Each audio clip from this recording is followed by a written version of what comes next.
లేదు, no controversies, nothing, very cool. ఆ కాంట్రవర్సీకి ఆయనతో తిట్టినని తిట్లు నేను మా ఫాదర్తో కూడా తినలేదు. అందుకని ఈరోజు ఒళ్ళు చాలా జాగ్రత్తగా దగ్గర పెట్టుకునే మాట్లాడతాను సార్.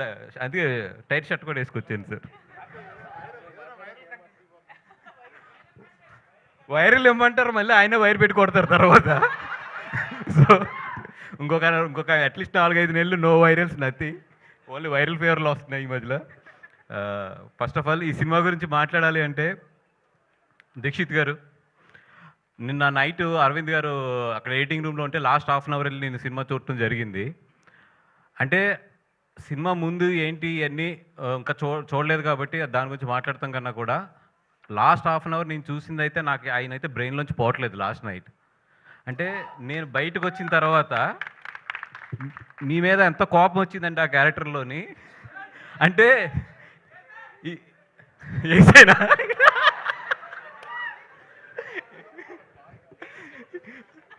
అంటే దాంట్లో 2 మీనింగ్లు వస్తాయి, ఏ మీనింగ్ కరెక్ట్గా చెప్పండి అది.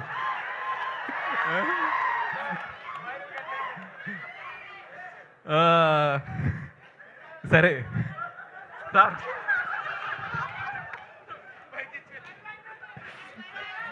ఓకే పక్కన పెట్టండి. పెడితే సెకండ్ థింగ్, ఈ సినిమా దీక్షిత్ అంటే నేను చెప్పాను కదా అంత ఇంటెన్సిటీ ఉంటుంది లాస్ట్ నేను చూసిన హాఫ్ అన్ అవర్ అయితే. అది కాకుండా ఒకటే ఏంటంటే రష్మిక, మా గీతార్స్ గీత, అండ్ ఇప్పుడు భూమా, అంటే రష్మిక అనే కన్నా కూడా ఇండియన్ క్రష్మిక అంటాం కరెక్ట్ ఏమో, అదే కరెక్టా? Yes boss. అండ్ నాకైతే మాత్రం ఆ లాస్ట్ హాఫ్ అన్ అవర్ నేను చూసింది అయితే మాత్రం నిన్న నైట్ నుంచి కూడా నా బ్రెయిన్లోంచి అయితే పోవట్లేదు, అంత ఇంటెన్సిటీ ఉంది. ఒకటే నేను క్లియర్గా చెప్పగలను, థియేటర్లో కూర్చున్న 50% to 60% ఆఫ్ అమ్మాయిల కథ ఇది.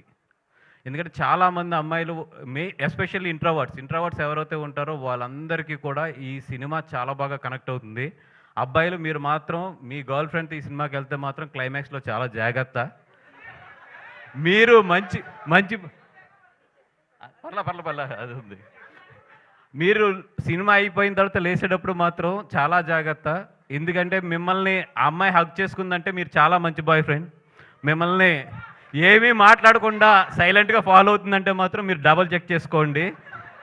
ఏ రియాక్షన్ లేదంటే మీరు కారు ఎక్కిన తర్వాత లేకపోతే ఇంటికి వెళ్ళిన తర్వాత మాత్రం మీ చెంపలు మాత్రం జాగ్రత్త. అండ్ ఒకటే ఏంటంటే, అమ్మాయి ఈ థియేటర్లోకి వచ్చేటప్పుడు అమ్మాయి ఎలాగైతే ఉంటుందో వెళ్ళేటప్పుడు అయితే మాత్రం అలా ఉండదు. సో బాయ్ ఫ్రెండ్స్ అందరూ కేర్ఫుల్, భర్తలు అందరూ కూడా కేర్ఫుల్ మీ భార్యలతో వచ్చినప్పుడు. అంత మంచి సినిమా. అంటే నిజంగా ఇంత మంచి పాయింట్ని, చాలా సెన్సిటివ్ పాయింట్ని టచ్ చేసిన రాహుల్ సార్, అంటే నాకు కొన్ని ఇన్సిడెంట్లు తెలుసు. చాలామంది తల్లిదండ్రులు ఏదైనా అమ్మాయిలకి ప్రాబ్లం ఉన్నప్పుడు చాలామంది అప్రోచ్ అవుతుంటారు, సార్ కొంచెం హెల్ప్ చేయండి, లేకపోతే పలానా డిపార్ట్మెంట్లో పలానా వాళ్ళతో చెప్పండి ఇట్లాగా. చాలామంది అమ్మాయిలకి జరిగే కథ ఇది, ఎవ్వరూ మనం బయటకు మాట్లాడిన కథ. ఆ కథతో రాహుల్ చాలా సెన్సిటివ్ పాయింట్ చాలా కమర్షియల్గా టచ్ చేసి చెప్పాడు. అండ్ నాకు ఎక్కడ విద్యాకం చూస్తుంటే కుళ్ళు వస్తుందంటే, అరవింద్ గారు నా కాంబినేషన్ ఎప్పుడు కూడా కమర్షియల్ సినిమాలు లేదా ఎంటర్టైన్మెంట్ సినిమాలు మిమ్మల్ని నవ్విస్తూ జాగ్రత్తగా మేము తీసుకుంటూ వెళ్తాం. తన థర్డ్ సినిమా టెక్నికల్గా ఎంత మంచి కథ అంటే, ఎంత సెన్సిబుల్ కథ అంటే అంత మంచి సెన్సిబుల్ కథ. నేను తీసుకెళ్తే మాత్రం అరవింద్ గారు ప్రొడ్యూస్ చేయరు, కానీ అమ్మాయి తీసుకెళ్తే మాత్రం ప్రొడ్యూస్ చేస్తారు. అంటే మేనకోడల విషయంకి వచ్చినప్పుడు మాత్రం డబ్బులు లెక్కలు చూడలేదు, నా విషయంలో మాత్రం ఎప్పుడు ఇది ఆడుతుందా డబ్బులు వస్తాయనో చూస్తారు. ఇది అన్యాయం సార్, ఇది అన్యాయం సార్. ఎందుకంటే ఈ సినిమాకి డెఫినెట్గా అవార్డు వస్తుంది, అవార్డు విజయక్కకు వస్తుంది అండ్ ధీరాజ్కి వస్తుంది. ధీరాజ్ మన అంబాజీపేట చాలా మంచి సినిమా, దాని తర్వాత మళ్ళీ ఇది మంచి సినిమా. నీకు డెఫినెట్గా ఆ అమ్మాయి లేడీస్ గురించి అయితే నువ్వు చాలా మంచి సినిమాలు తీస్తున్నావు అని చెప్పి ఒక మంచి పేరు అయితే పట్టుకెళ్ళిపోతావు, మంచి పేరు అయితే పట్టుకెళ్ళిపోతావు. అండ్ అరవింద్ గారు